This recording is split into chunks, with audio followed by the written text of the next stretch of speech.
Κύριε Δασίρα. Νομίζω αυτό είναι το κλειδί. Ναι.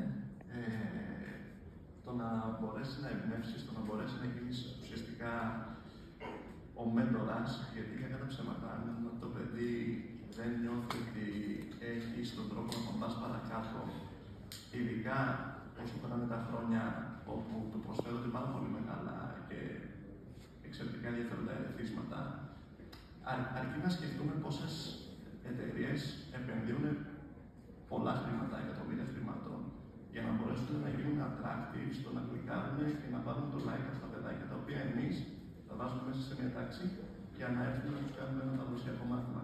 Νομίζω ότι αυτό δεν περπατάει. Και όπως είπε και ο κ. Κοντογιάννης πριν, ότι δεν μπορούμε να συμβαδίσουμε χωρίς να αλλάξουμε τον τρόπο διδασκαλίας, χωρίς να προσπαθήσουμε να πείσουμε τους ανθρώπους που είναι στην πρώτη γραμμή, τους εκπαιδευτικούς, ότι πρέπει να αλλάξουν τον τρόπο με τον οποίο προσεγγίζουν το θέμα, το μάθημα.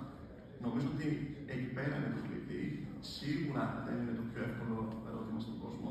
Έτσι. Σίγουρα έχουν αποτύχει πάρα πολλά project τα οποία έχουν ξεκινήσει όλα αυτά τα χρόνια.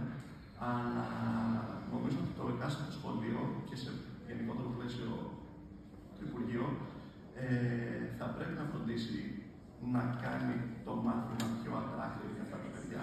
Νομίζω ότι ο τρόπος για να εμπνεύσουμε λοιπόν τους εκπαιδευτικούς είναι να τους δώσουμε τη δυνατότητα να αντιληφθούν ότι η τεχνητή νοημοσύνη δεν αποτελεί φόβο. Να καταρρίψουμε το μύθο ότι η τεχνητή νοημοσύνη ήρθε να μας πάρει τη δουλειά. Ξέρετε, εδώ πέρα έχουμε πέσει σε μια παγίδα ως κοινωνία, γιατί ήταν πάρα πολύ βίαιη η χρονική περίοδος και η έκθεση ενός μέσου user απέναντι στην τεχνητή νοημοσύνη. Και εδώ πέρα να καταργήσουμε λίγο ίσως το disclaimer που κάνουμε προηγουμένως, για τους περισσότερους η πρώτη μας επαφή με την τεχνητή νοημοσύνη ήταν και παραμένει ίσως το ChatGPT. Εδώ πέρα αρκεί να δώσουμε λίγο μια εικόνα σχετικά με το πόσο χρόνο, πόσες μέρες χρειάστηκε το ChatGPT σαν πλατφόρμα για να σπάσει το φραγμό του 1 εκατομμυρίου users παγκοσμίως. Πιθανόν να το έχετε ακούσει. Χρειάστηκε μόλις 5 μέρες. Όταν άλλες πλατφόρμες οι οποίες έχουν δημιουργήσει κοινωνικές εξελίξεις και έχουν αλλάξει την καθημερινότητά μας, όπως το Instagram, χρειάστηκε 2,5 μήνες, και για να πάμε ακόμα περισσότερο χρόνο πίσω, το Facebook χρειάστηκε 10 μήνες.